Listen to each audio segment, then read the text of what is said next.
আসসালামু আলাইকুম, hello viewers, কেমন আছেন সবাই? ওয়েলকাম টু মাই পাখির জগৎ। যারা আমার চ্যানেলটা এখনও সাবস্ক্রাইব করেন না, চ্যানেলটা সাবস্ক্রাইব করে সাথে থাকুন এবং সুন্দর সুন্দর পশু পাখির ভিডিও উপভোগ করুন। আমরা এখন দেখাবো একটা বিটল পোকা লার্ভা থেকে পিউপা থেকে মাদা থেকে কিভাবে ব্রিডিং করানো যায়, পুরো প্রসেসিংটা দেখাবো। ভিডিও শুরু থেকে শেষ পর্যন্ত থাকার জন্য বিশেষ অনুরোধ থাকলো। তো চলুন শুরু করা যাক।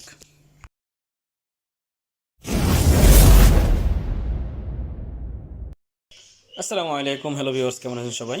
আমরা এখন বেটল পোকাকে যে এখন এটা লার্ভাটা, এটাকে আমরা এখন মাদার বানানোর প্রসেসে দেখেন কতগুলো কাপ বসাইছি আমরা। এই যে প্লাস্টিকের কাপ, এগুলা বাজারে কিনতে পাওয়া যায় এরকম প্লাস্টিকের কাপ। তো এই কাপটা এখন নিচে আমরা যে মাদার পোকা বানানোর প্রসেস করার জন্য যেভাবে করব সেটা আপনাদের সাথে শেয়ার করব। এখন এই বেটল পোকাগুলোকে মাদার পোকা বানানোর জন্য তো প্রথমে যেটা করবো, আমরা এখান থেকে বাছাই করব যে বড় বড় যে পোকাগুলো আছে সেগুলোকে বাছাই করব আমরা। তো অলরেডি আমরা বাছাই করে ফেলছি। এখানে ছোট বড় মিক্স ছিল, তো আমরা বড়গুলো বাছাই করেছি এখানে কাপে রাখার জন্য। যে কাপগুলো সেট আপ করছি আমরা, এখন কাপগুলোতে এই বড়গুলো আমরা প্রত্যেকটা কাপে একটা করে রাখবো। তো দেখাই দিই আমি, একটা কাপে শুধু একটা থাকবে, এরকম একটা কাপে একটা।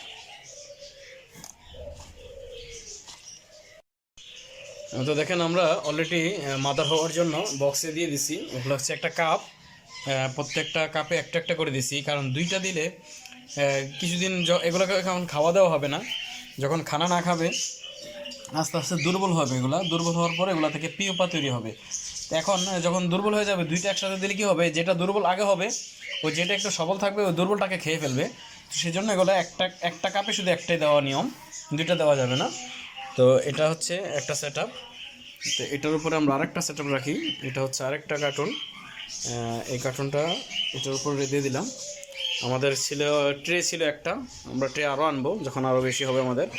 এটা হচ্ছে তারপরে আরেকটা, মানে পুরো সেট আপটা মিলে আমাদের এখানে আছে প্রায় 100 পিস মাদারের জন্য আমরা এখানে রেখে দিলাম।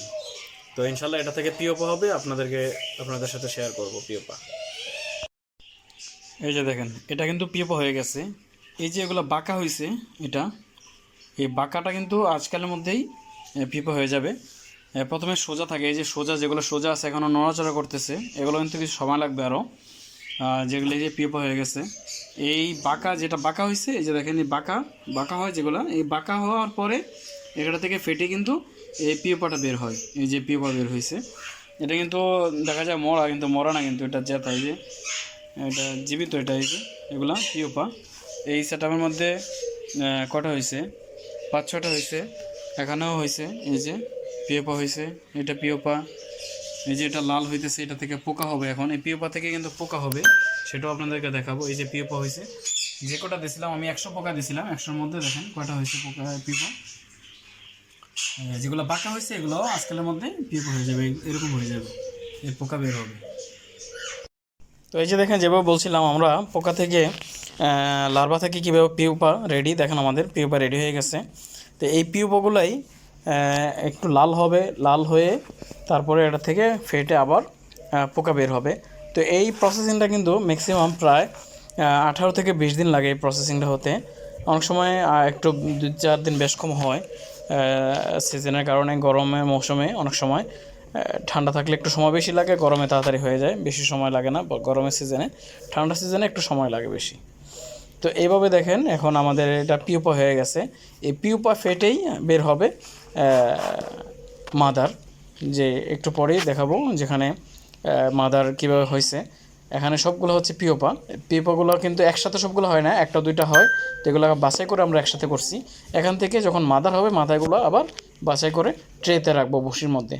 তো এই যে দেখছেন এখানে মাদার হয়ে গেছে। দেখেন কিছু কিছু মাদার আছে একদম কালো, আবার কিছু মাদার আছে একটু হালকা লাল। তো লাল যে মাদারটা, এটা মাত্র মাদার হয়েছে, হ্যাঁ। প্রথম সাদা হয়েছে, সাদা থেকে একটু লাল হয়, লাল থেকে এরপরে পুরো কালো হয়ে যায়। পুরো মাদারটা যখন একদম মানে কমপ্লিট হবে তখন একদম কালো হবে। তো এটা হচ্ছে মাদার অলরেডি হয়ে গেছে আলহামদুলিল্লাহ। এখন থেকে আমাদের ব্রিডিং হবে। কিছুদিন পূর্বে আমি একটা ভিডিও দিয়েছিলাম যে দেশ থেকে আমি কিছু বিটল পোকার লার্ভা আনছিলাম, সেই লার্ভা থেকে মাদার তৈরি। এখন দেখেন মাদারগুলো মাশাআল্লাহ কতটা চমৎকার ব্রিডিং করতেছে ওরা। একটু দেখাই আমি ব্রিডিংটা। এই দেখেন বসির ভিতরে দেখেন কীভাবে বাচ্চা, ছোট ছোট বাচ্চা দেখেন, অসংখ্য বাচ্চা, মানে গণনা করা সম্ভব না এত বাচ্চা। এই যে দেখেন ছোট ছোট যেগুলো একটু বড় সেগুলোকে বোঝা যাচ্ছে, কিন্তু একদম ছোট যেগুলো সেগুলোতে বোঝা যাচ্ছে না। অনেক বেশি বাচ্চা মাশাআল্লাহ। তো আমরা অবশেষে সাকসেস, যে ব্রিডিং পোকার সেট আপ সাকসেস হইলাম। এই যে দেখেন বাচ্চাগুলো দেখছেন ছোট ছোট, সবগুলো ক্যামেরা আসতেছে না, এত ছোট বাচ্চা। এই হচ্ছে আমার ব্রিডিং সেট আপ বিটল পোকার। এখানে আমরা একটা পেপার ইউজ করছি, কাগজ, যেটা এটা ইউজ করার কারণ হচ্ছে কিছু কিছু পোকা আছে যেগুলো উড়ে যায়। মিঠু এদিকে আসো। সরি, উড়ে যায় না, কিছু কিছু পোকা আছে উল্টে যায়, যার কারণে মারা যায় পোকা। যেমন যে পোকাটা উল্টে থাকে সেই পোকাটা কিন্তু সোজা হতে পারে না, এতটাই দুর্বল এই পোকাগুলো। দেখেন এই সেট আপটার এই ট্রেটা 4 আঙ্গুল, 4 আঙ্গুল 5 আঙ্গুল হবে এটার উচ্চতা। এটা বেয়ে উঠতে পারে না, এত দুর্বল পোকা এগুলো, উঠতে পারে না। এবং পাশাপাশি বেয়ে যে উঠে যাবে তার কোনো সুযোগ নাই, উঠতেই পারে না উপরে। মিঠো চিল্লাইও না। তো এ হচ্ছে খুব চমৎকার সেট আপ, যেটা বিটল পোকা জন্য। এই যেখানে এই পোকাটা উল্টাইছে, এটা সোজা হইতে পারতেছে না, খুব অন্য সাহায্য না পারে সোজা হইতে পারে না, কিন্তু কাগজ দিয়ে দিলে এভাবে কাগজের মধ্যে উঠে ধরে এটা উঠতে পারে, উল্টাতে পারে, তা না হলে পোকাগুলো মারা যায়। ঠিক আছে, এই হচ্ছে বিটল পোকার সেট আপ। এখানে বাচ্চা আছে, অসংখ্য বাচ্চা আছে, ছোট ছোট গুড়ি গুড়ি বাচ্চা, যেগুলো ক্যামেরাতে বোঝা যাচ্ছে না। আমি দেখানোর চেষ্টা করতেছি ছোটোগুলো। এই দেখেন বসিতে নড়াচড়া করতেছে, সেগুলো হচ্ছে ছোট বাচ্চা। ক্যামেরাতে খালি চোখে বোঝা যাচ্ছে, এমনি ক্যামেরাতে বোঝা যাচ্ছে না। এই যে দেখেন এই পোকাটা উল্টে গেছে, এটাকে কাগজ দিয়ে এখন সোজা হয়ে যাবে। এই দেখেন সোজা হয়ে গেছে, দেখছেন? এই হচ্ছে এই কাগজটা দেওয়ার উদ্দেশ্য হচ্ছে এটা। তো ঠিক আছে, আজ এত পর্যন্ত, ভালো থাকবেন সবাই। আসসালামু আলাইকুম ওয়া রাহমাতুল্লাহি ওয়া বারাকাতুহু।